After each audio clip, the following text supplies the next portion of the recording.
जय हिंद दोस्तों। स्वागत है आपका अपने चैनल में। मेरा नाम धर्म मिश्रा है और मैं इस चैनल के माध्यम से अभी समरी ऑफ लक्ष्मीकांत को रीड कर रहा हूँ। अभी हमने पिछले वीडियो में, जो कि इसी सीरीज़ के पिछला पहला वीडियो है, पहले वीडियो में हमने पार्ट 1 ऑफ द कॉन्स्टिट्यूशन तक का ख़त्म कर दिया। अब हम पार्ट 2 ऑफ द कॉन्स्टिट्यूशन पे जाएंगे, जो कि डील करता है सिटीजनशिप पे। बिना आपका समय लिए हम शुरुआत करें। एक रिक्वेस्ट है आपसे कि हमारे पास टाइम कम है, आपके पास तो बहुत कम टाइम होगा। अगर आपको कम टाइम है और बहुत कम टाइम में ये लक्ष्मीकांत का समरी खत्म करना है, तो आप इस वीडियो को 1.5x और 2.0x में देख सकते हैं। जहाँ आपको समझ में नहीं आएगा आप उसको स्लो कर देना या कमेंट में पूछ लेना, ठीक है। अच्छे से समझ में आता है 1.5 और 2.0x में भी। चलो स्टार्ट करते हैं। तो देखो, part 2 of the citizen, part 2 जो कि आर्टिकल 5 to 11 में जनरली डील करता है सिटीजनशिप के बारे में, यानी भारत में सिटीजनशिप क्या होगा। एक चीज़ ध्यान देने वाली बात है, ये जो जब कॉन्स्टिट्यूशन लिखा गया था उस समय का ही स्टेटस बताता है कि उस समय भारत में जितने भी आदमी होंगे उसके सिटीजनशिप स्टेटस क्या होगा। तो भारत में जो सिटीजनशिप लेने या देने का जो प्रोसेस है वो टाइम टू टाइम अमेंडमेंट के थ्रू चेंज करता गया और उसके द्वारा लॉ लाया गया। किसके द्वारा? पार्लियामेंट के द्वारा लॉ लाएगा कि भारत में सिटीजनशिप का एक्ट क्या होगा, सिटीजनशिप के लिए रूल क्या होगा। तो कौन कौन सा एक्ट बाद में आया गया, जो कि सबसे पहला पार्लियामेंट ने कौन कौन सा एक्ट लेके आया जो कि सिटीजनशिप डिसाइड करता है किसी भी व्यक्ति का। तो सिटीजनशिप एक्ट 1955 जो कि सबसे पहला आया था, जिसके तहत कुछ डिफिनेशन दिया गया था। और फर्स्ट ऐसा एक्ट था जो सिटीजनशिप बता करता था किसी भी व्यक्ति का भारत के बारे में, भारत के रेफरेंस में। तो बाकी आगे का फर्दर कौन कौन सा अमेंडमेंट हुआ है, 1986, 2003, 2005 और रिसेंटली 2019 में हुआ सिटीजन अमेंडमेंट एक्ट, जो कि बहुत ही न्यूज़ में रहा था बहुत ही, क्योंकि प्रोटेस्ट वगैरह भी हुए थे। ओके, चलो अब देखो, ध्यान देने वाली बात है इस सिटीजनशिप चैप्टर में। दो ही चीज़ याद रखना है कि भाई साहब, सिटीजनशिप हम लेंगे कैसे, एक्वायर्ड कैसे होगा इस कंट्री का, और सिटीजनशिप जाएगा कैसे। ठीक है, सिंपल 5 तरीका है आने का और 3-4 तरीका है जाने का। ठीक, चलो ठीक है। तो हम सिटीजनशिप आया कैसे हम वो देखते हैं। तो पहले या तो आप बाय बर्थ ले सकते हो, बाय डिसेंट ले सकते हो, बाय रजिस्ट्रेशन ले सकते हो, नेचुरलाइजेशन ले सकते हो और इनकॉम्प्रेंट ऑफ टेरिटोरियल लिख सकते हो। ये सब तरीका है जिससे आप सिटीजनशिप एक्वायर कर सकते हो इंडिया का। चलो अब एक अच्छे से समझ सकते हैं बाय बर्थ क्या होता है। एक तो जनरली ये सब जो डेट है, कट ऑफ डेट ध्यान रखने की ज़रूरत नहीं है, पर क्या पता है प्रीलिम्स में पूछ सकता है। और यूपीएससी ऐसे इतना डिटेल, इतना डेप्थ में, इतना डाटा वर्सेस का बहुत ही कम पूछता है, पर अभी ट्रेंड में पूछ रहा है। एक आध क्वेश्चन आप देख रहे हो जो कि पूरा डेटा ओरिएंटेड है, तो आपको कट ऑफ डॉट भी याद करना पड़ेगा। तो बाय बर्थ क्या है? Child before 1 July 1987 and child born after 1 July 1987 but either of parents is citizen of India at a time of his birth. देखो क्वेश्चन क्या था, 1 जुलाई 1987 से पहले जो भी जन्म बच्चे यहाँ पे पैदा हुए थे उनके पिता का भारत के होना जरूरी था। ठीक है, पर 1987 के बाद बताया कि नहीं, पेरेंट्स में कोई भी अगर भारतीय है तो उसे भी भारतीय माना जाएगा बाय बर्थ। ठीक है, that is the rule. 1 July 1987 का एक कटअप देता ना, 1 जुलाई 1987 से पहले पिताजी का होना जनरली था, पिताजी का होना जरूरी था। पर 1 जुलाई 1987 के बाद either of parents is citizen, यानी माता और पिता दोनों में से कोई भी अगर भारतीय है तो उसे भारतीय कंसिडर किया जाएगा बच्चे को at the time of birth. By descent क्या होता है कि person born outside territory of India can apply at the time of the birth either of the parent is a citizenship of India.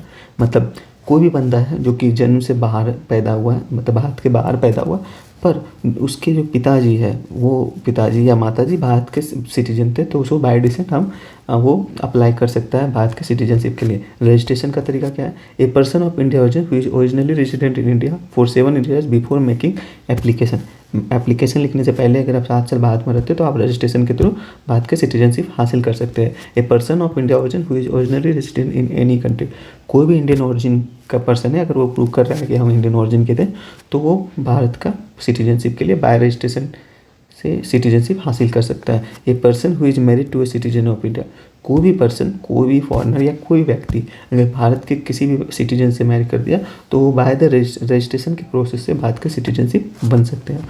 चलो, minor children and person who are citizen of India, जो minor children 18 साल के बाद वो फिर से by the registration वो India का सिटीजनशिप के लिए हासिल मतलब एप्लीकेशन कर सकते हैं। चलो नेचुरलाइजेशन का प्रोसेस क्या है? नेचुरलाइजेशन प्रोसेस सिंपल है कि he she must belong to the country where similar provision is given for Indian citizen. Okay, that's mean वो उससे सबसे इंपॉर्टेंट चीज़ है वो नेचुरलाइजेशन से आप सिटीजनशिप भारत के तभी हासिल कर सकते हो जब आप जिस कंट्री से हो वहाँ पे भी सेम प्रोविजंस हो, वहाँ पे भी इंडियन के लिए वो प्रोविज़न हो कि वो कंसर्न स्टेट में भारतीय भी नेचुरलाइजेशन के प्रोसेस का वहाँ का सिटीजनशिप हासिल कर सकता है। ठीक है, दूसरा क्या है? एदरहुड इन इंडिया और been in service of government India throughout the period of 12 month immediately processing the application process करने के बाद 12 मंथ तक आप यहाँ पे रहना चाहिए तभी नेचुरलाइजेशन है। और टोटल पीरियड क्या है? 11 साल। 11 साल तो आपको लॉफुल रेजिडेंशियल यहाँ पे रहना पड़ेगा, तब जाके आप भारत के नेचुरलाइजेशन के प्रोसेस से भारत के आप नागरिकता हासिल कर सकते हो। You must be a good moral of the character. और इन दौरान में आप पे कोई केस ना होना चाहिए, आपका करेक्टर एकदम बढ़िया होना चाहिए। करेक्टर सर्टिफिकेट, कोई आप देश के खिलाफ कुछ गलत ना बोल रहे हो, कोई व्हील फुल आपका देश के अगेंस्ट नहीं बोल रहे हो, किसी नेता के अगेंस्ट नहीं बोल रहे हो, आपकी वजह से किसी इंटरनेशनल ट्रीटीज में कोई नुकसान नहीं हो रहा, ये सब चीज़ ध्यान रखा जाता है। तो he must bear good moral character. Working knowledge of Indian knowledge is essential. और Indian working knowledge Indian language का एक अच्छा खासा आपके पास जानकारी हो। पांचवा क्या आता है? Bye incorporation operative. तो सिंपल है, अगर कोई भी कंट्री, कोई भी टेरिटरी भारत का पार्ट हो जाता है तो वहाँ पे रहने वाले जितने भी व्यक्ति वो भी भारत का पार्ट हो जाता है। जैसे सिक्किम के केस में सिक्किम जब 1975 भारत के पार्ट हुए तो सारे भारत बन गए, तो वहाँ के लोग भी भारत के सिटीजन्स बन गए। चलो, 5 तरीका मैंने बताया लेने का, 5 सिटीजनशिप लेने का, सिटीजनशिप का लेने का, और 3 तरीका है सिटीजनशिप लॉस करने का। क्या है? बाय रिनेंसिएशन मतलब वॉलंटरी में बोल दिया कि भाई मुझे नहीं चाहिए। बाय टर्मिनेशन भी कैसे होता है? अगर आप दूसरे कंट्री के सिटीजनशिप हासिल कर लिए तो आप ऑटोमेटिकली भारत के सिटीजनशिप आपको नहीं मिल पाएगा।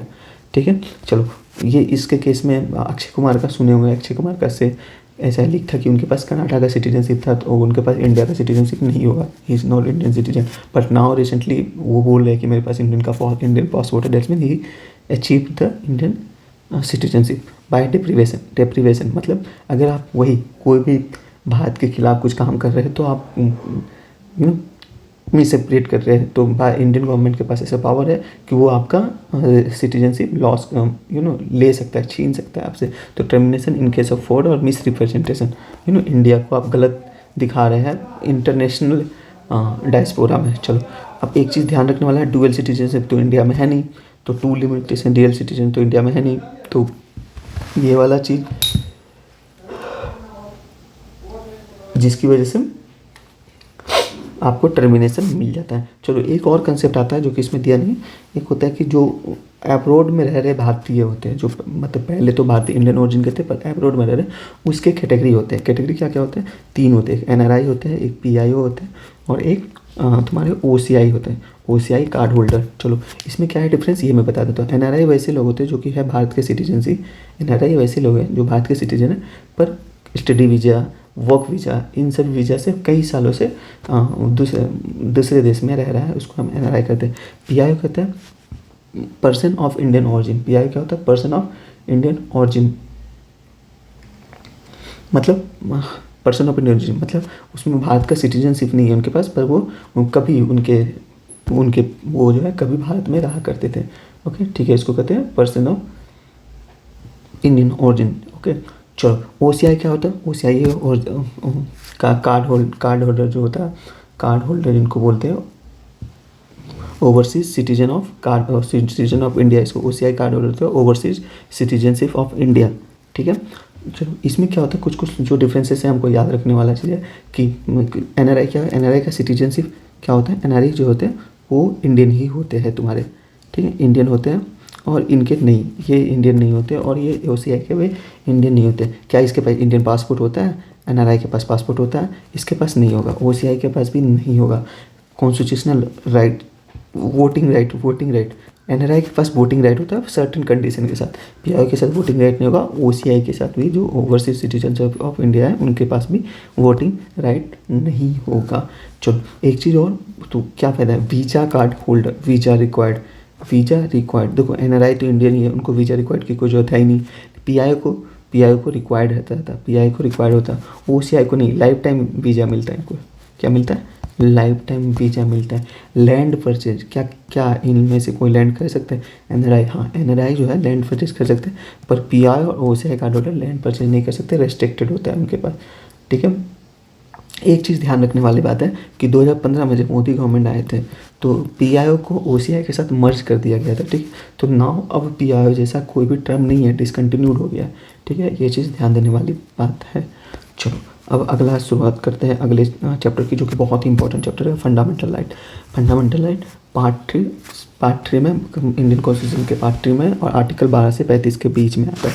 चलो फंडामेंटल राइट जो होता है मैग्ना कार्टा ऑफ इंडिया कहा जाता है इसको। मैग्ना कार्टा क्या होता है? बेसिकली मैग्ना कार्टा आया था ब्रिटेन में, जहाँ पे राजा के खिलाफ मतलब कुछ ग्रुप था, इलाइट पर्सन के ग्रुप थे जो कि राजा के साथ हमेशा रहते थे, पर उसमें से एक लॉ लेके आया गया कि सर्टेन राइट दिया गया था उन लोगों को।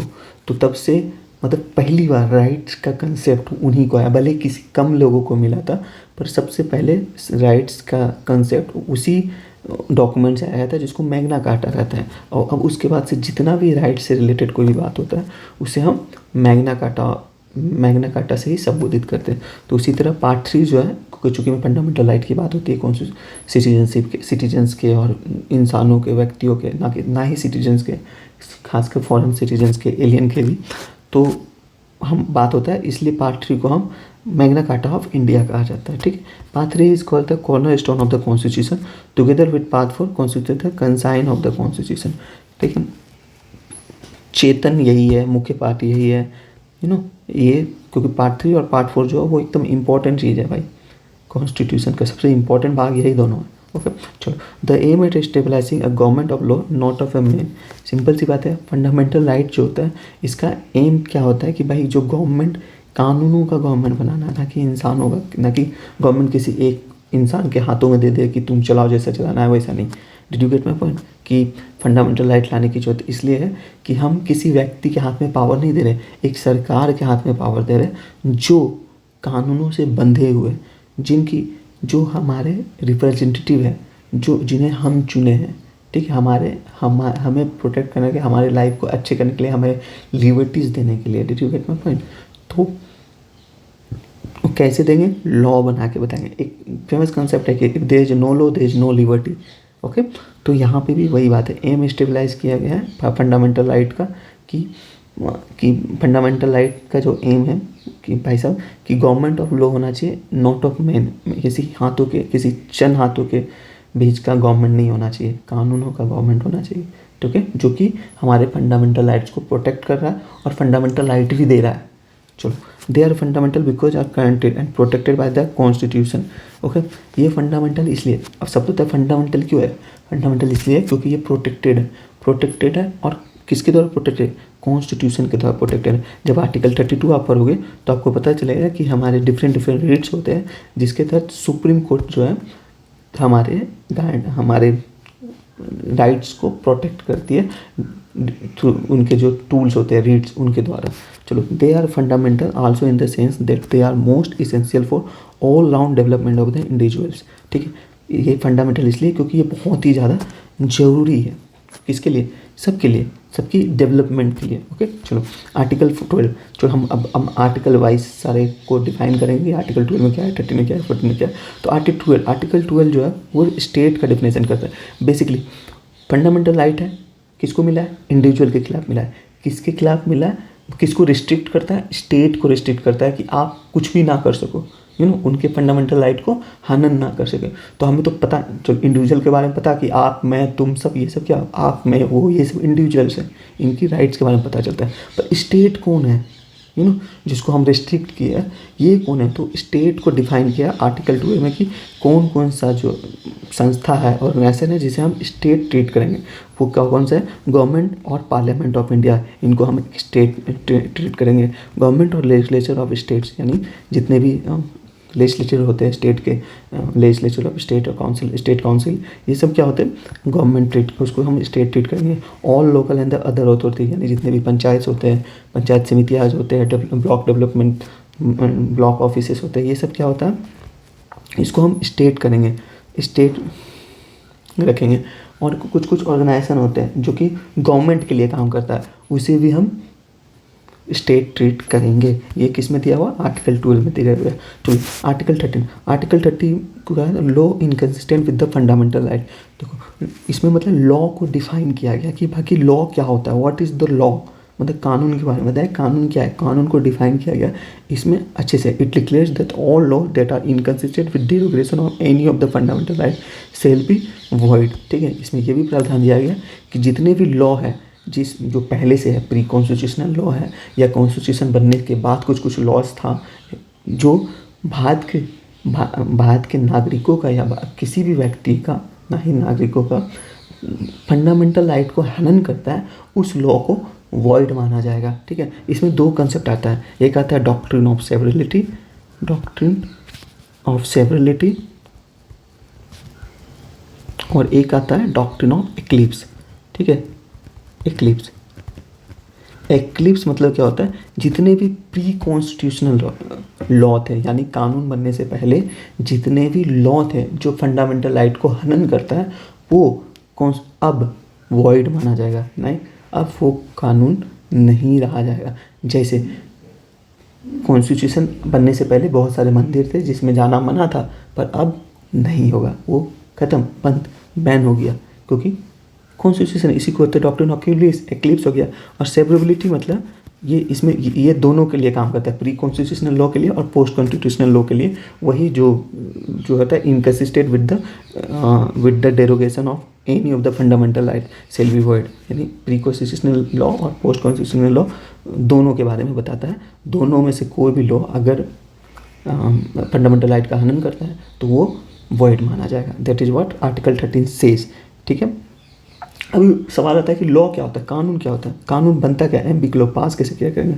तो कानून जो है पार्लियामेंट के द्वारा या स्टेट लेजिस्लेटर के द्वारा बनाया जाता है। टेम्प्रोरी लॉ जो थोड़ा कोई भी लॉ के द्वारा जो बनाया गया वो टेम्प्रोरी लॉ, कोई भी लॉ जो कि एक सर्टेन एग्जीक्यूटिव्स ने बनाया है, प्रेसिडेंट ने पास किया है, जो कुछ समय के लिए है, उसे भी हम लॉ मानेंगे। ठीक है, order by laws, rule, regulation of notification, या कोई भी नोटिफिकेशन के द्वारा अगर central government of India notification के द्वारा कोई कानून बना दे तो उसे भी हम कोई नोटिफिकेशन जारी कर दे और जिसमें लिखा गया ये नहीं करना है, उसे भी हम लॉ मानेंगे। जैसे कोविड के टाइम में हुआ था, notification, government of India notification issue किए थे कि ये नहीं करना है, did you get my point? तो इन सबको लॉ माना जाएगा। चलो, एक चीज़ ध्यान देने वाली बात है, इसी आर्टिकल 13 के तहत जुडिशियल रिव्यू का भी बात होता है। ये सुप्रीम कोर्ट को पावर देता है कि आप कोई भी स्टेट, मतलब किसी भी स्टेट लेजिस्लेचर या पार्लियामेंट के द्वारा पारित कोई भी लॉ है जो कि उन्हें लगता है कि डॉक्ट्रिन ऑफ बेसिक स्ट्रक्चर्स के खिलाफ है, तो उस पर आप रिव्यू कर सकते हैं और उसको एबोलिश कर सकते हैं, वॉइड कर सकते हैं। ठीक है, अब सवाल आता है कि जुडिशियल रिव्यू का कॉन्सेप्ट है संविधान में पर कहीं मेंशन नहीं है। ठीक है, तो ये अगर क्वेश्चन आएगा कि कॉन्स्टिट्यूशनल डिफाइन जुडिशियल रिव्यू, तो वो स्टेटमेंट गलत होगा। ठीक है, पर जुडिशियल रिव्यू का कॉन्सेप्ट इंडियन कॉन्स्टिट्यूशन में है पर वो कहीं डिफाइन नहीं है। ठीक है, कहाँ पे है? तो आर्टिकल 13 में है। चलो, article 13 gives power to the supreme court to void any law, any law which is against doctrine of basic structure. This is what judicial review say.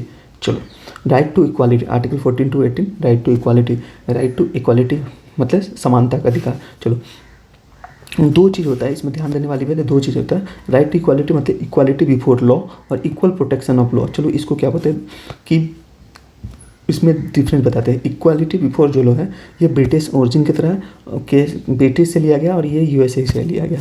Equality before law मतलब हर एक व्यक्ति कानून के सामने बराबर होगा। ऐसा नहीं कि अंबानी और अंबानी और के गरीब जो है दोनों अलग अलग है, दोनों को सेम ट्रीट किया जाएगा। पर इक्वल प्रोटेक्शन ऑफ लॉ क्या कहा जाता है कि equality of treatment under equal circumstances. चलो, इनका कहना है कि हम जो उसके सर्कमस्टांसेस देख के हम इक्वालिटी मानेंगे। समझा? मान के चलो तुम्हारे घर में 2 आदमी आया, एक को डेली खाना मिलता है, हर रोज़ खाना खाता है भाई साहब, पेट भरा पड़ा है, और एक है जो कि 10 दिन से खाना नहीं खाया।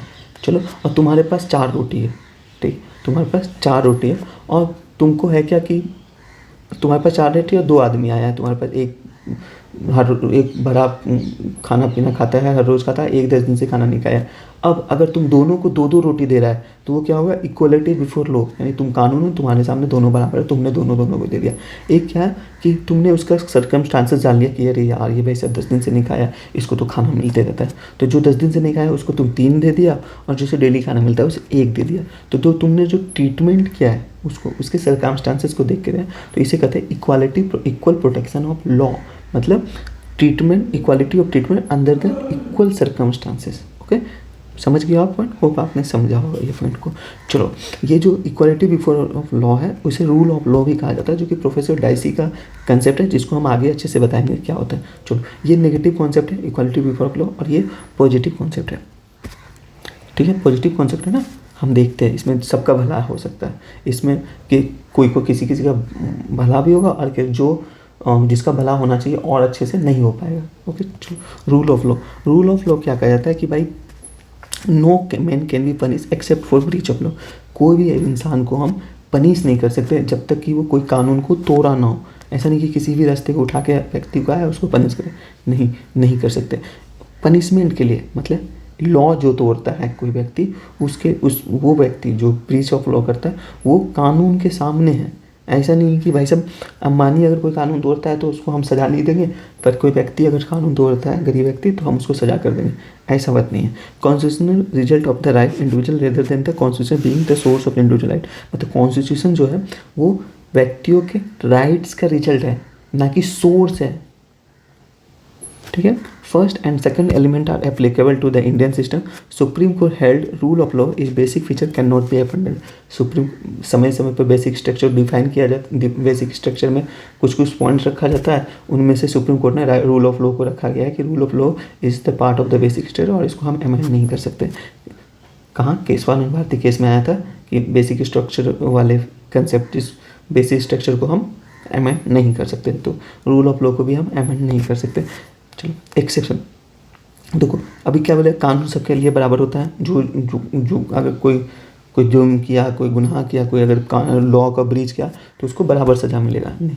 हाँ, पर इसके साथ एक एक्सेप्शन है। ठीक, एक्सेप्शन क्या है, प्रेसिडेंट और गवर्नर जो होते हैं, हमारे ऑनरेबल प्रेसिडेंट, ऑनरेबल गवर्नर, उसको आर्टिकल 361 के तहत में उन्हें कुछ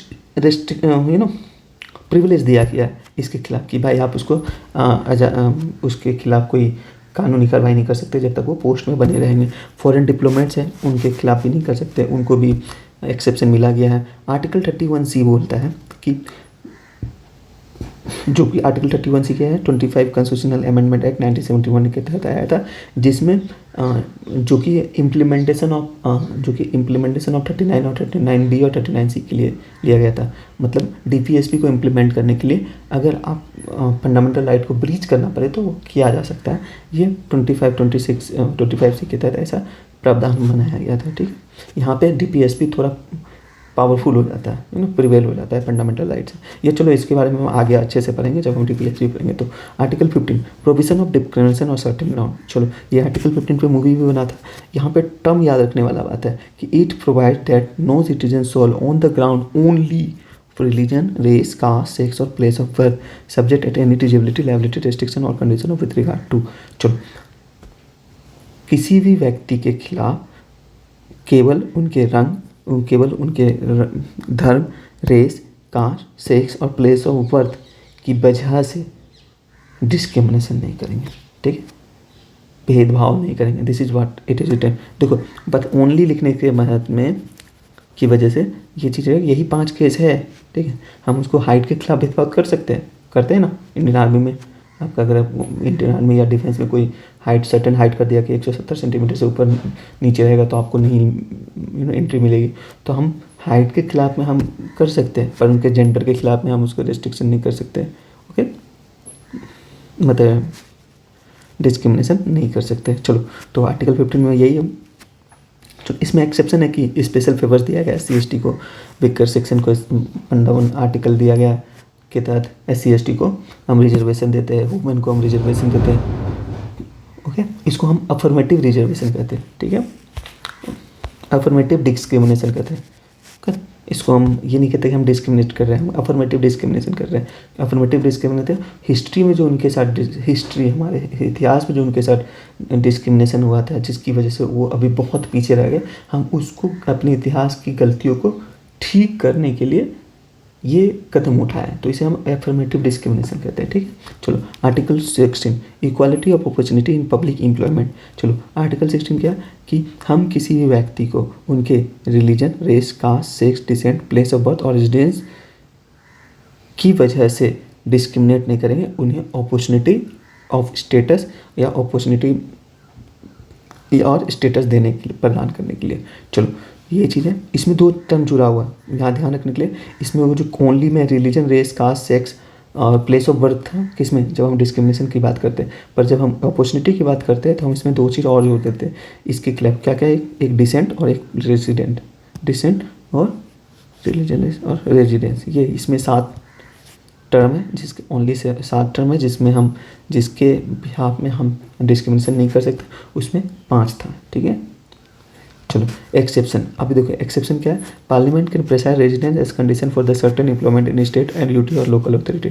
पार्लियामेंट जो है के पास पावर है कि वो रेजिडेंस को भी के बेस पर हम थोड़ा मोड़ा रिजर्वेशन दे सकते हैं, जैसे आंध्र प्रदेश में होता है, स्पेशल प्रोविजन है आर्टिकल 71(4) के तहत, डी के तहत। चलो special favour can be given to SC/ST and other weaker section. हम SC/ST और EWS को हम रिजर्वेशन देते हैं, इसकी वजह से। Religion can be govern for the discrimination in special cases. चलो सम केस में, जैसे मंदिर वगैरह में, मस्जिद वगैरह में रिलीजन को डिस्क्रिमिनेशन का ग्राउंड मान सकते हैं, क्योंकि मंदिर के जो पुजारी है वो हिंदू धर्म से होना चाहिए, इमाम के पुजारी है मुस्लिम धर्म से होना चाहिए। तो कुछ एक्सेप्शन है जहाँ पे हम रिलीजन को के ग्राउंड पे हम डिस्क्रिमिनेशन कर सकते हैं at the time of employment and opportunity, to provide employment and opportunity. चलो आर्टिकल 17 एबोलिशन ऑफ अनटचेबिलिटी, छुआछूत के खिलाफ उसको एबोलिशन करना, एक यही है जिसमें जो कि एब्सोल्यूट है बाकी हमारे फंडामेंटल एब्सोल्यूट नहीं है, फंडामेंटल राइट एब्सोल्यूट नहीं है, हर एक जगह रीजनेबल रेस्ट्रिक्शन है ही।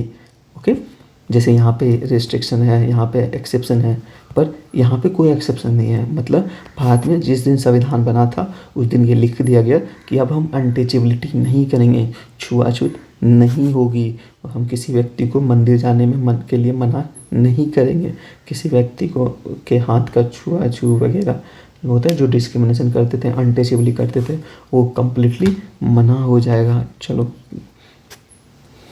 ठीक है, यही सब है। इन किसी भी व्यक्ति को उसके जात वगैरह के वजह से हम इंसल्ट नहीं करेंगे, गंदे निगाह से नहीं देखेंगे, उसे इनह्यूमिलेट की नज़र से नहीं देखेंगे। तो ये सब चीज़ें जो है वो आर्टिकल 17 के तहत आती है और इसे एबोलिशन ऑफ अनटचेबिलिटी कहा जाता है। इसके खिलाफ क्या है, पनिशमेंट भी, हाँ जी उस समय बना था punishment, implement up to 6 month और fine up to 500। Convicted person is disqualified for the convicted election to the parliament और स्टेट लेजिस्लेचर। जो व्यक्ति इसमें कन्विक्टेड होगा वो इलेक्शन और पार्लियामेंट के इलेक्शन और स्टेट लेजिस्लेचर में इलेक्शन नहीं लड़ सकता। ही और she can't be a candidate for the election. चलो ये रिप्रेजेंटेशन ऑफ पीपल एक्ट 1951 में दिया गया ये। चलो एबोलिशन ऑफ टाइटल्स आर्टिकल 18 में क्या है, जैसे पहले क्या होता रायजादा आता था, नाइटहुड की उपाधि मिल जाती थी अंग्रेज डिफरेंट उपाधि लोगों को देते थे, पर सर की उपाधि ऐसे उपाधि दिया जाता था। पर एबोलिशन ऑफ टाइटल बोला जाता है कि आप जब से कॉन्स्टिट्यूशन बना है तब से ये सारी उपाधि खत्म हो जाता है। पर यहाँ पे एक बात आता है कि ये जो भारत रत्न है ना, ये मिलिट्री में जो टाइटल्स दिया जाता है कर्नल वगैरह, क्या ये भी टाइटल आया जाता है? नहीं भाई, ये सब टाइटल नहीं है, ये सब उनके अवार्ड्स होते हैं, तो ये लागू है। ठीक है, समझ गए। ये एक्सेप्शन है इसमें, हम भारत रत्न, पद्मश्री, पद्म विभूषण ये कोई व्यक्ति लगा के चल सकता है क्योंकि ये उनके अवार्ड्स है। कर्नल, डिप्टी कमांडेंट, ब्रिगेडियर ये सब लगा सकते हैं क्योंकि ये ऑनरेरी रैंक है जो कि उन्होंने अर्न किया है, ठीक है। बाकी कोई सरकार, कोई गवर्नमेंट या कोई प्राइवेट संस्था किसी व्यक्ति को एक उपाधि नहीं दे सकता है, ठीक है। चलो एक के साथ है क्या, विदेश का कोई संस्था अगर कोई व्यक्ति को उपाधि देना चाहता है तो क्या वो ले सकता है? हाँ ले सकता है, लेकिन उसके लिए प्रेसिडेंट का परमिशन चाहिए, उसको प्रायर परमिशन चाहिए। चलो article right to freedom, article 92-22 बहुत ही इंपॉर्टेंट है। चलो आर्टिकल 90 क्या है? Freedom of speech, freedom of speech बोलने की आज़ादी, ठीक है। Digitally there were 7 rights, okay very important है। आर्टिकल पहले क्या था वहाँ पे ओरिजिनली वहाँ पे 7 राइट थे, पर अब क्या है 6 ही राइट है। कौन सा राइट हटा गया? तो राइट टू प्रॉपर्टी है उसको एबोलिश कर दिया गया, ठीक है। Right to acquire property was abolish and now become legal right. There are only 6 right. कौन कौन से राइट है? Right to freedom of speech and expression, right to assemble peaceful and without arms, right to form association और union as a cooperative society, इसको 97th amendment act 2011 के तहत लेके आया गया था। Right to move freely throughout the territory of India, मतलब कि पूरे देश में आप कहीं पे भी मिल सकते हैं, फ्रीली घूम सकते हैं, कोई आपको रोक नहीं करेगा। Right to reside and settle in any part of the territory of India, right to acquire property जिसे एबोलिश किया गया 44th अमेंडमेंट एक्ट 1978 के तहत। Right to practise and profession और कैरी एनी ऑक्यूपेशन, ट्रेड और बिजनेस, इसको आप OTG याद रखें ना, तो ओटीवी के तरह याद रखो, any occupation, trade and business, ठीक है। तो बेसिकली 6 राइट है। पहला क्या है? Right to freedom of speech and expression, इसमें मीडिया का भी राइट टू मीडिया भी इसी में मिलता है। दूसरा क्या है? B right to assemble peaceful and without arms, मतलब आप असेंबल हो सकते हैं कहीं भी अगर आपके पास आर्म्स हथियार नहीं है तो। राइट टू फॉर्म एसोसिएशन, आप एसोसिएशन बना सकते हैं, कोऑपरेटिव सोसाइटी बना सकते हैं। Right to move freely throughout the territory of India, आप पूरे भारत में कहीं पे भी घूम सकते हैं, आपको कोई नहीं टोकेगा। Right to reside and settle in any part of the territory of India, okay. आप कहीं पे भी सेटल हो सकते हैं पूरे भारत में। Right to practise any profession of career occupation, trade and business, कोई भी बिजनेस, ऑक्यूपेशन और ट्रेड कहीं पे भी जाके कर सकते हैं। चलो ये क्या एब्सोल्यूट है? पहले ही बोले हमारा राइट एब्सोल्यूट नहीं है, तो हर में कुछ न कुछ रिस्ट्रिक्शन दिया गया है जो आगे हम पढ़ने वाले हैं। Right to freedom of speech, every citizen has the right to express the views, opinion, believe and convicted freely by word of the mouth, writing, painting, picturing in any other matters, मतलब किसी भी व्यक्ति को ये अधिकार है कि वो कुछ भी बोल सकता है, अपने एक्सप्रेशन को, अपने अंदर में की भावनाओं को एक्सप्रेस कर सकता है, ठीक। ये कोई रोकेगा नहीं, पर रीजनेबल रिस्ट्रिक्शन है कि वो नहीं बोल सकता है क्या क्या बारे में, वो ये सब चीज़ बातें नहीं बोल सकता, वो चीज़ नहीं लिख सकता, वो चीज़ नहीं फैला सकता जिससे भारत की सोवरेनिटी है इफेक्ट हो, इंटीग्रिटी या इफेक्ट हो, सिक्योरिटी ऑफ स्टेट इफेक्ट हो, फ्रेंडली रिलेशन फॉरेन स्टेट के साथ बेकार हो जाए, कम हो जाए, पब्लिक ऑर्डर्स बिगड़े, डिसेंसी ख़राब हो, भारत की मॉरलिटी ख़राब हो, कंटेम्प्ट ऑफ कोर्ट हो, मतलब हो सकता है आप ऐसा कुछ बातें नहीं कर सकते जैसे कोर्ट की अवहेलना हो जाती है। डिफेमेशन केस में किसी को आप बदनाम नहीं कर सकते हो, पता चला किसी के बारे में आप कुछ भी बोल रहे हो, डिफेम कर रहे हो किसी को, तो ये आप नहीं कर सकते हो। इंसाइटमेंट टू एन ऑफेंस, आप अपने भाषण के द्वारा किसी व्यक्ति को आप इंसाइट नहीं कर रहे हो कि वो कुछ ऑफेंस कर ले, कुछ गुनाह कर ले, तो ये सब चीज़ ध्यान देने वाली बात है। ये रीजनेबल रिस्ट्रिक्शन है।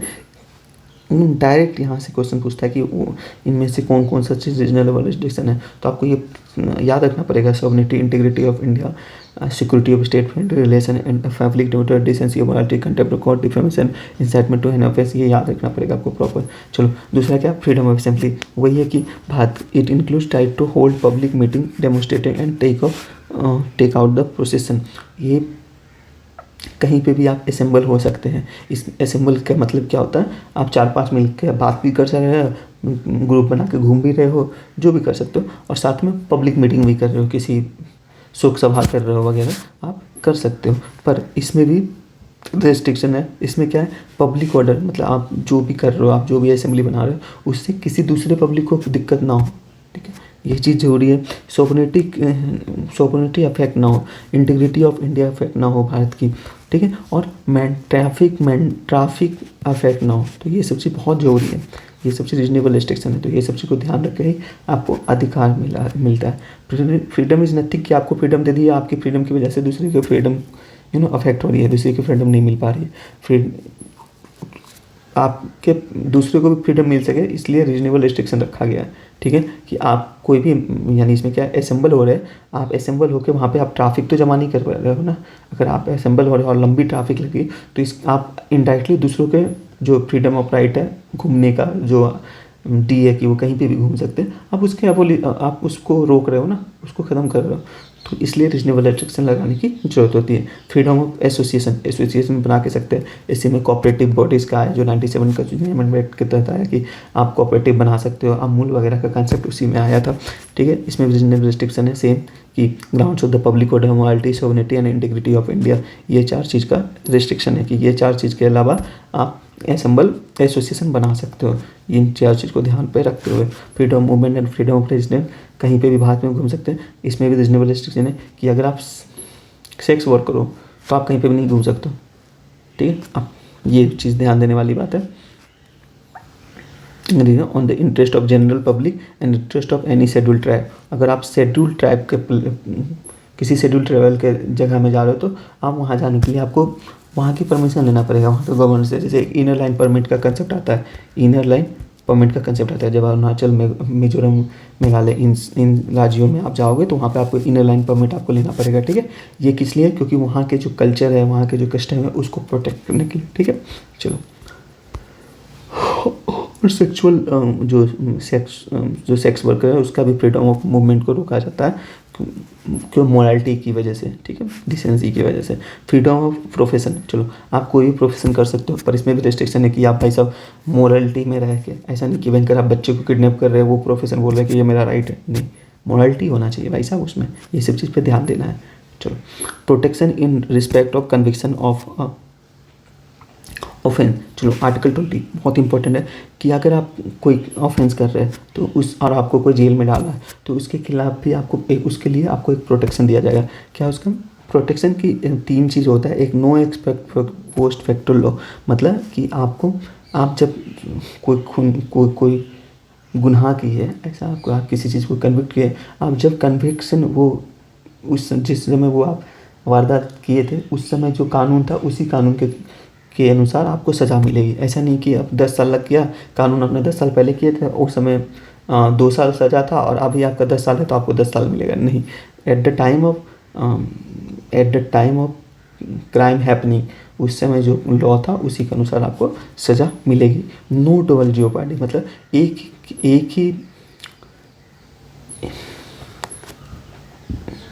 एक ही ऑफेंस के लिए 2 बार आपको पनिशमेंट नहीं किया जाएगा। सॉरी, थोड़ा सा धीरे बोलना क्योंकि पानी पीना था। चलो, it is available only proceeding before the court of law और जुडिशियल ट्रिब्यूनल, ठीक है। चलो, नो सेल्फ इंक्रिमिनेशन, आपको आपके खुद के लिए गवाह बनने के लिए प्रेरित नहीं किया जा सकता है, ठीक है। You can't be your self incrimination, ठीक है। आर्टिकल 26 इसलिए बोल रहे हैं, पुलिस में कोई व्यक्ति होता है ना कि पुलिस थाना में लोग कह देता है कि हाँ मैंने किया, और कोर्ट में जाके मुकर जाता है, नहीं मैंने नहीं किया, ओके, समझे। वो सेल्फ इंक्रिमिनेशन क्या होता है ना, वो नहीं कर सकते आप। सेल्फ इंक्रिमिनेशन के लिए आप उस पर दबाव नहीं डाल सकते कि तुम बोलो कि हाँ मैंने किया है।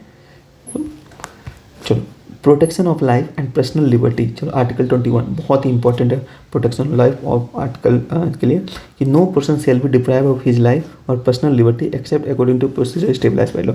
ये पहले का था, ठीक है, कि किसी भी व्यक्ति को प्रोटेक्शन ऑफ लाइफ दिया जा सकता है, उससे हम उनके जीने की अधिकार को नहीं छीन सकते हैं, ठीक है।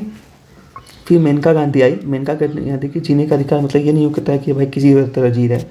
जीने का अधिकार मतलब हम एक डिग्निटी के साथ जी रहे हैं कि नहीं। तो उसमें कुछ कंसेप्ट आया कि डिग्निटी मतलब मेरे को अच्छे लाइफ मिल रहा है कि नहीं, अच्छे वातावरण मिल रहा है कि नहीं, अच्छे परिवेश मिल रहा है कि नहीं। ये सब चीज़ धीरे धीरे कॉन्सेप्ट क्लियर आया और बहुत सारे राइट्स बन के आए। उसमें से आए राइट ऑफ हेल्थ है, राइट ऑफ शेल्टर है, राइट ऑफ प्राइवेसी है, राइट टू डिसेंट इन्वायरमेंट है, राइट टू लिवलीहुड है, राइट टू इन्फॉर्मेशन है। ये सारे वैसे राइट है जिन राइट्स की वजह से हम डिग्निफाइड लाइफ जी पाते हैं। ठीक है, ओके। इन सब का अलग अलग केस है, केस की वजह से ये सब क्रिएट हुआ है, ये सब चीज़ बनने आया, ये सब जजमेंट आया, जैसे राइट टू प्रेजे पुट्टू स्वामी केसेस है, ओके। राइट टू लिवलीहुड, ये मुंबई का केस था। मुंबई में जो वहाँ के जो वर्कर थे उनका केसेस था। Right to information, RTI। चलो, right to education article 21A के तहत है। एक चीज़ ध्यान देने वाली बात है कि राइट टू एजुकेशन जो था DPSP के अंतर्गत आता था आर्टिकल 45 में। आर्टिकल 45 में आता था, जिसमें ये प्रावधान था कि मतलब स्टेट को इंस्ट्रक्शन दिया गया था कि आप 6 से लेकर 14 वर्ष के बच्चे को फ्री एजुकेशन देंगे। पर उसको 86 कॉन्स्टिट्यूशनल अमेंडमेंट एक्ट में उसको DPSP से हटा के फंडामेंटल राइट बना दिया गया और एक ड्यूटीज भी रख दिया।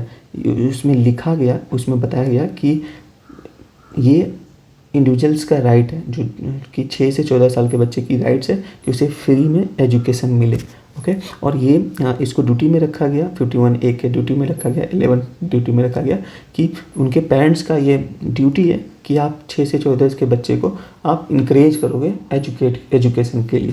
चलो, फिर कुल मिला के यही सब बात है इसमें।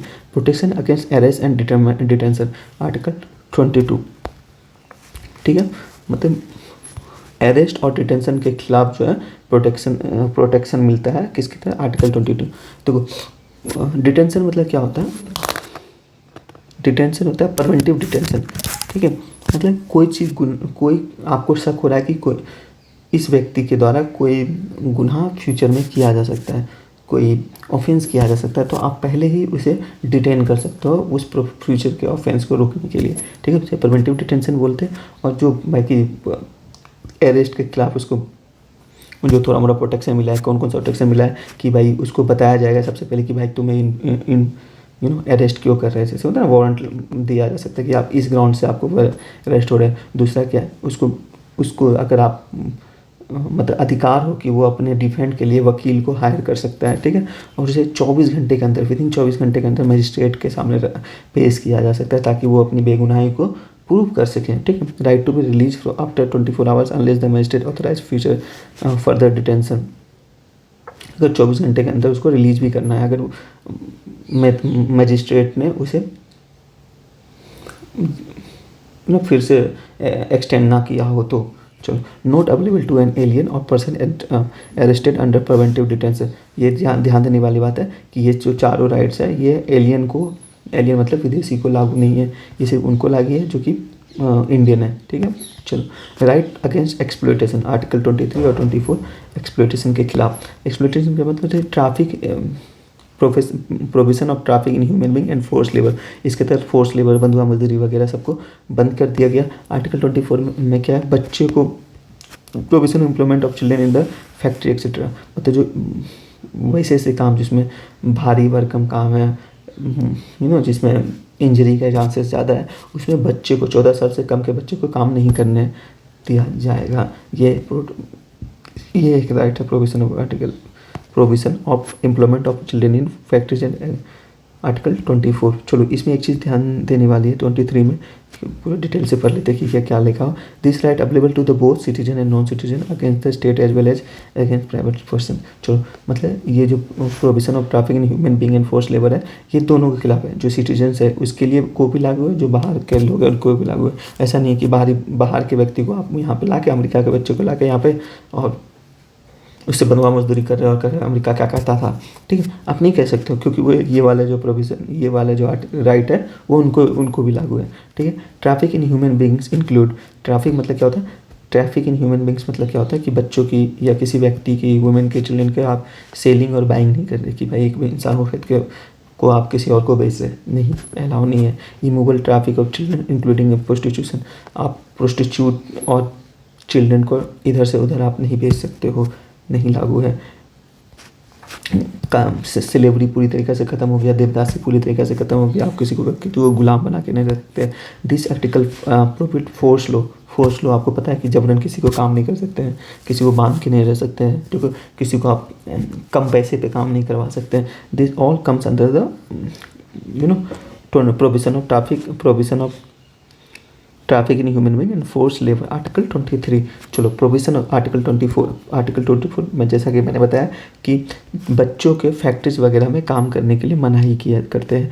ऐसा नहीं है कि हर जगह बच्चों को हर एक जगह काम करने के लिए मनाही है, नहीं, बच्चे वैसे जगह काम कर सकते हैं जहाँ पे उसे मैनुअल वर्क ना किया जा रहा है, मैनुअल वर्क ना लिया जा रहा है, जिससे उसे मतलब उसे इंटरटेनमेंट वगैरह काम में, जैसे टीवी वगैरह में, हॉल वगैरह सब में, जहाँ पे उसके आर्ट्स और उसके साइंटिफिक का टेम्पर बढ़ रहा है, वहाँ पे वो काम कर सकता है। ठीक है, इसलिए आप देख सकते हो कि चाइल्ड एक्टर रहते हैं टीवी वगैरह सब में, वो अलाउ है, वो कर सकते हैं। ठीक है, चलो right of freedom of religion article 25 से लेकर 28, राइट ऑफ आर्टिकल ऑफ, इसमें ध्यान से आर्टिकल 25 जो होता है वो इंडिविजुअल राइट के बारे में बात करता है, और आर्टिकल 26 जो होता है वो ग्रुप के मतलब पूरे के पूरे समाज के राइट के बारे में बात करता है। चलो फिर एक बार देखते हैं।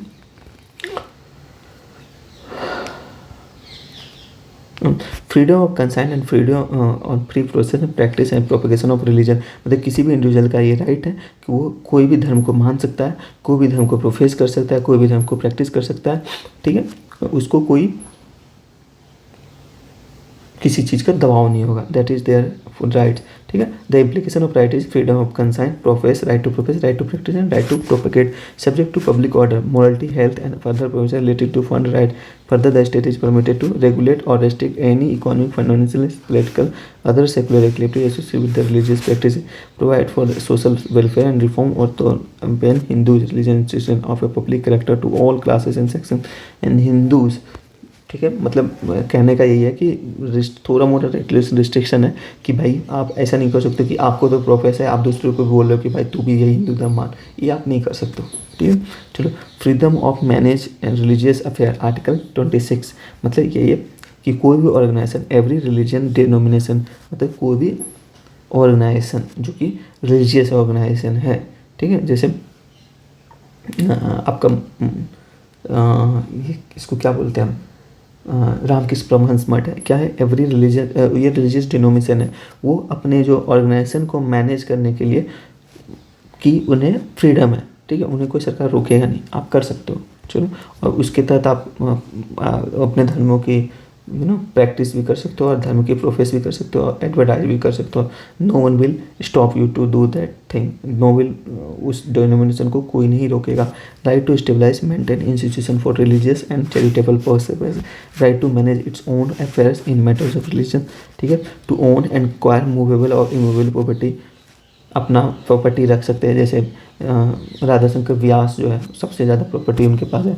ठीक है, बहुत प्रॉपर्टी है व्यास में, तो वो सत्संग व्यास जो है, जिनको आप देखोगे जगह जगह पे उनकी प्रॉपर्टी रहती है, वो मैनेज करने का है, उनकी राइट्स है, वो मैनेज कर सकता है। ठीक है, उनके पास जितने भी उस अपने संस्था के नाम पे बहुत सारे प्रॉपर्टी वो रख सकते हैं। चलो, manage such property in accordance with law के तो वो सारे प्रॉपर्टी को मैनेज कर सकता है, ये उनको फ्रीडम दिया गया है। Freedom for taxation of for promotion of religion article formally, मतलब रिलीजन्स को प्रमोट करने के लिए अगर कोई संस्था बना रहा है, अगर कोई आप कार्य कर रहे हैं, उसमें आपको टैक्स नहीं लगेगा। ठीक है, धर्म के नाम पर आपको टैक्स नहीं लगेगा, आर्टिकल 27 यही कहता है।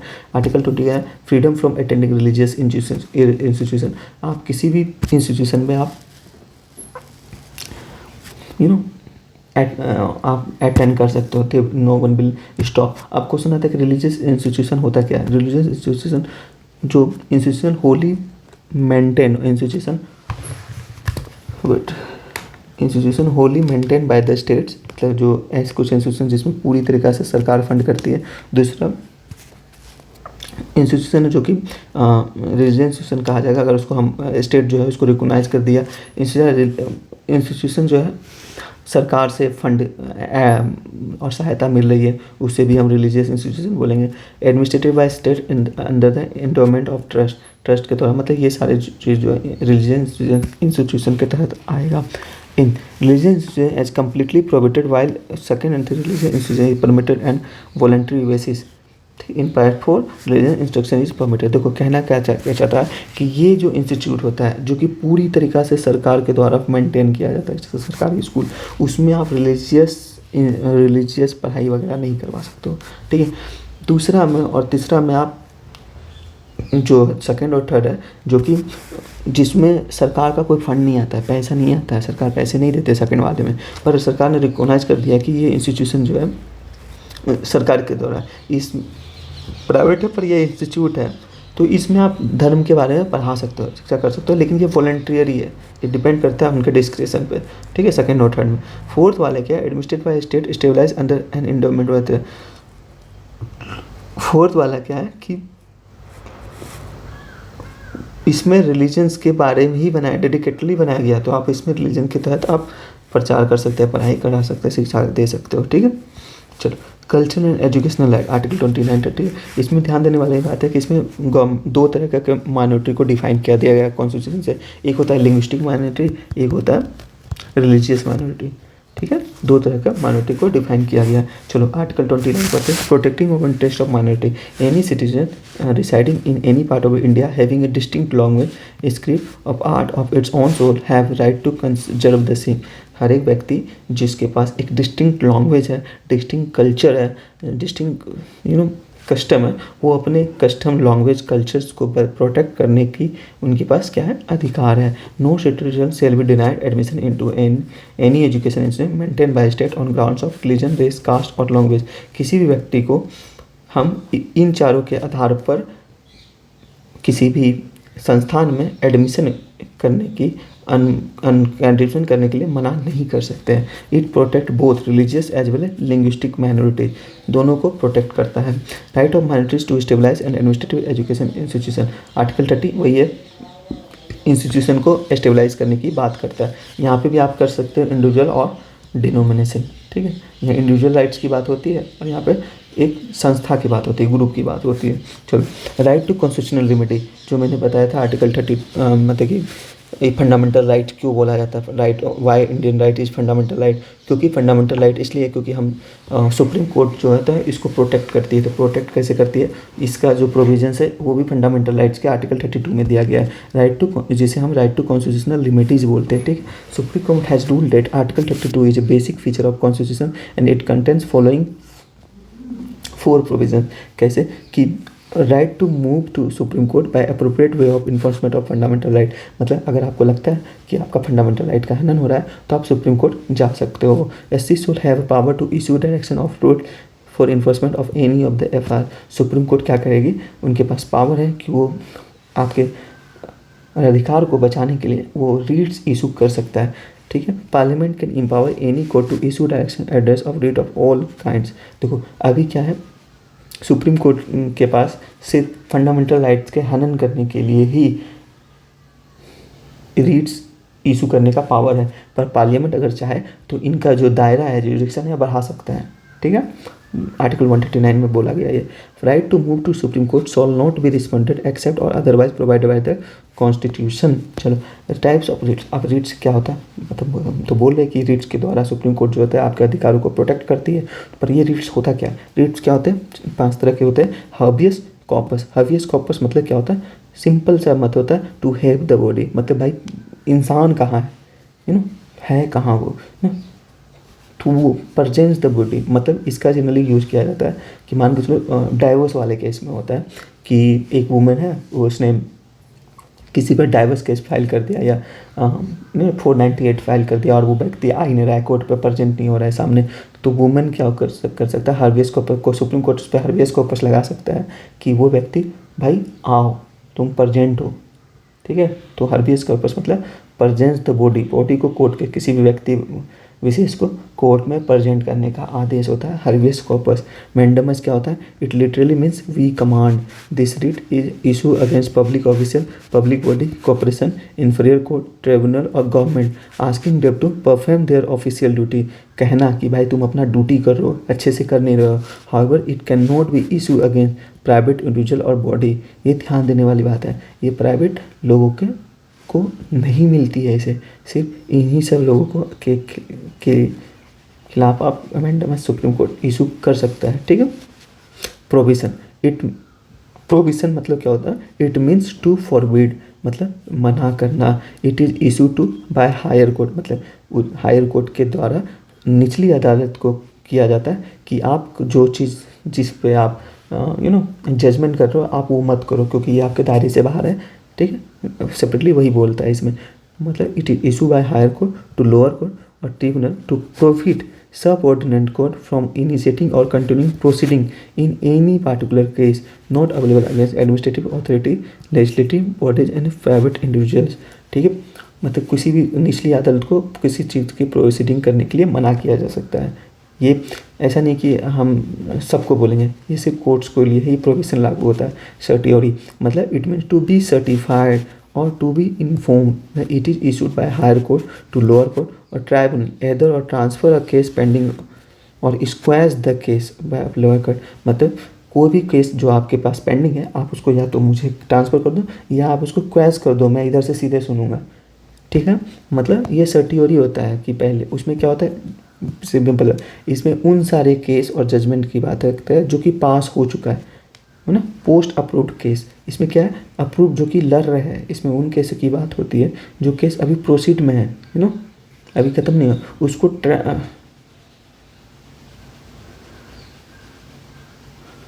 कि ट्रांसफ़र कर दो। ठीक है, सर्टियोरी उसी को बोलते हैं।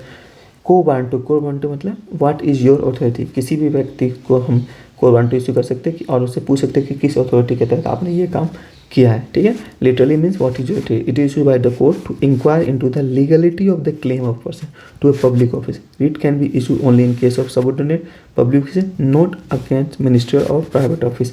ये ध्यान देने वाली बात है कि ये सबको नहीं इशू कर सकते, ये सिर्फ कोर्ट को और सबऑर्डिनेट पब्लिक ऑफिस को यूज़ कर सकते हैं, ना कि मिनिस्ट्रियल और पब्लिक प्राइवेट ऑफिस को अभी हम ये वाला रीट इशू कर सकते हैं। ध्यान देने वाली बात है। आर्टिकल 33 क्या होता है, इस आर्टिकल के तहत पार्लियामेंट जो है पावर है, पार्लियामेंट के पास पावर है कि वो पार्लियामेंट्री फोर्स और आर्मी के जो जवान या सोल्जर्स होते हैं उनके कुछ फंडामेंटल राइट को लिमिट कर सके, रिस्ट्रिक्ट कर सकते हैं उनको।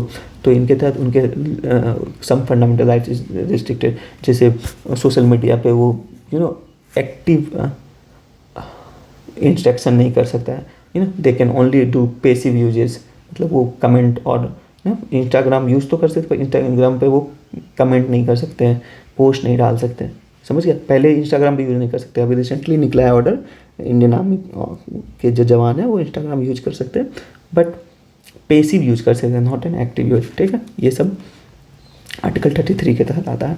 आर्टिकल 34 मतलब this article empowers parliament to identify a person or restrict this fundamental right in case of martial law is declare in any part of the territory of India.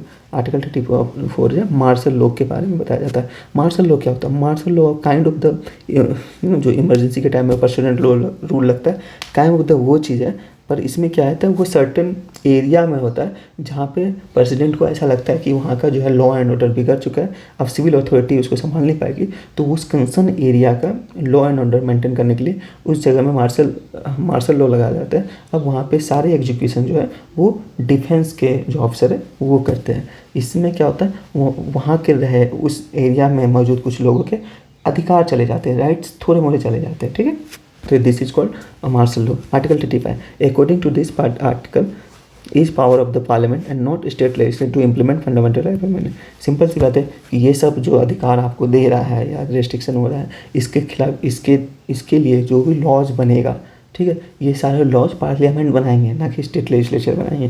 Article 35 यही कहता है। चलो अभी आर्टिकल के बारे में तो आप पता है कि आर्टिकल पार्ट 3 के अंदर आता है, पर कुछ आर्टिकल ऐसे हैं जो कि पार्ट 3 के बाहर भी है, राइट आउटसाइड द पार्ट 3। जैसे no tax shall be levied a collected except by parliament of the law, कोई भी tax shall be levied collected except the authority of the. Article 265 है राइट टू प्रॉपर्टी, ठीक है। Article 300 है and part 12, ठीक है, ये भी तो प्रॉपर्टी है ना, पर इसको हम कौन सा प्रॉपर्टी बोलते हैं, कॉन्स्टिट्यूशनल राइट बोलते हैं। Trade commerce and intercourse through out the territory of the India shawl B free. ये सारे जो राइट्स हैं ये पार्ट 3 के बाहर है, पर इसे फंडामेंटल राइट हम नहीं बोलते। Right to vote constitutional right है। चलो आप अगला पढ़ने वाले हम पार्ट 4, जिसमें हम directive principle of state policy पढ़ेंगे। 1 घंटे का वीडियो बन गया, फिर से एक नया पार्ट डालेंगे जिसमें हम DPSP और फंडामेंटल ड्यूटीज़ को डिस्कस करेंगे। थैंक यू यहाँ तक बने रहने के लिए। आगे भी मिलते हैं। अगर आपको कुछ भी सजेस्ट करना है तो प्लीज़ कमेंट करो। जय